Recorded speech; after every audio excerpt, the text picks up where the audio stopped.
So we have about green energy, and now I'm going to talk about this.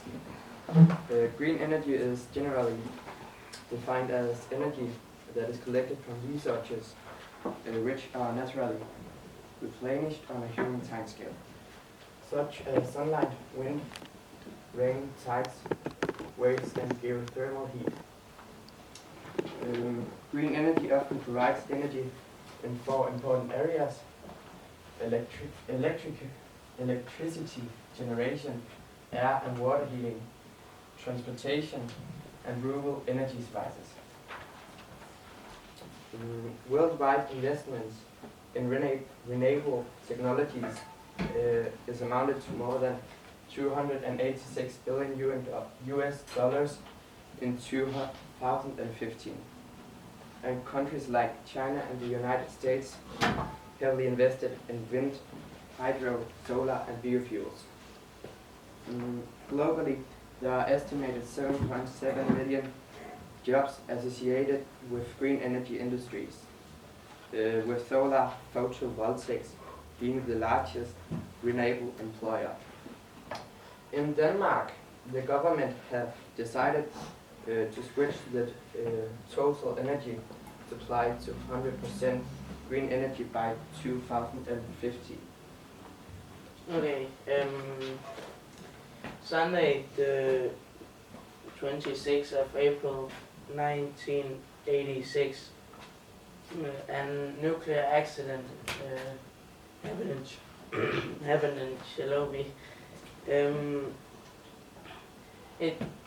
The expert says that it was the worst accident in history.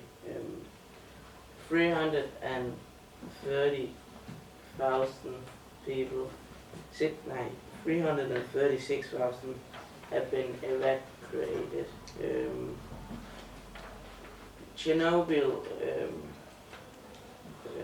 here you see Chernobyl, what it really did when it blew up. Chernobyl city, you can't live in the Chernobyl city because there's still some gases and dangerous stuff, but there are some people that have moved to Chernobyl, but they can't.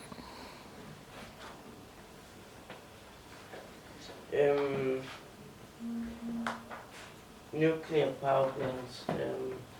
There is some nuclear power plants near Denmark. The closest one is the one in Sweden, and it is called in the city Barsbäck, and in German Busch. It is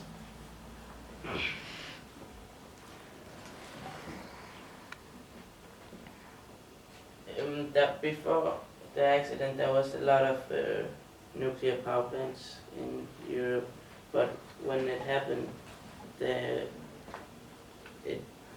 some kind of stopped because it was too dangerous to work there. So a lot of nuclear power plants in Europe stopped.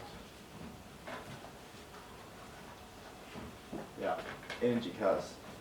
An energy car is a car that drives on energy instead of petrol.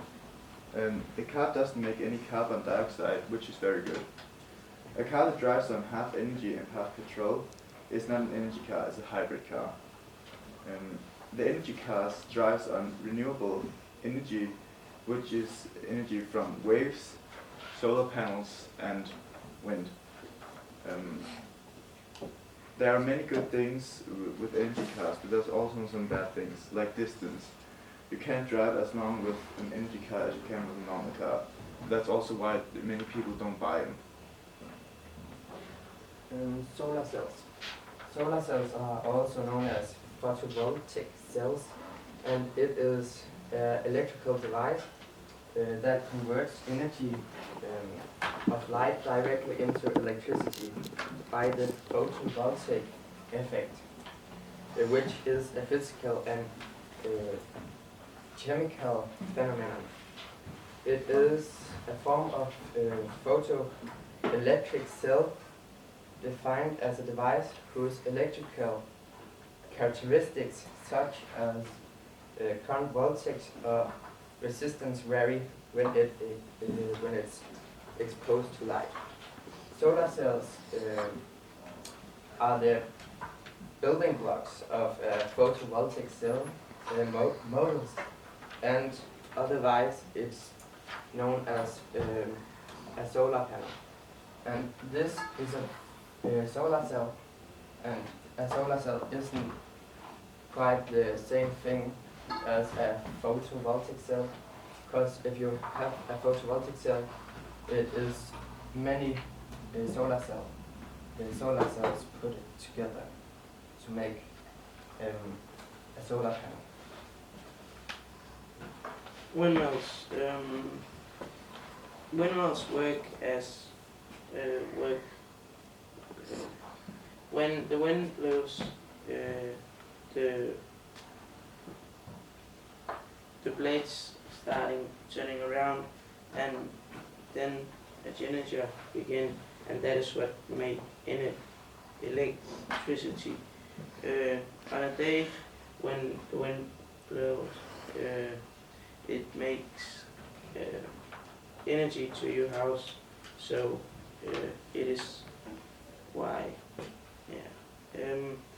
Energy has been used in many hundred years, but in 1970s it got popular again, and they started using windmills. Yeah. Wave power. Wave power is an energy utilization of water, of waves in the sea that gives power to the generators which lead energy.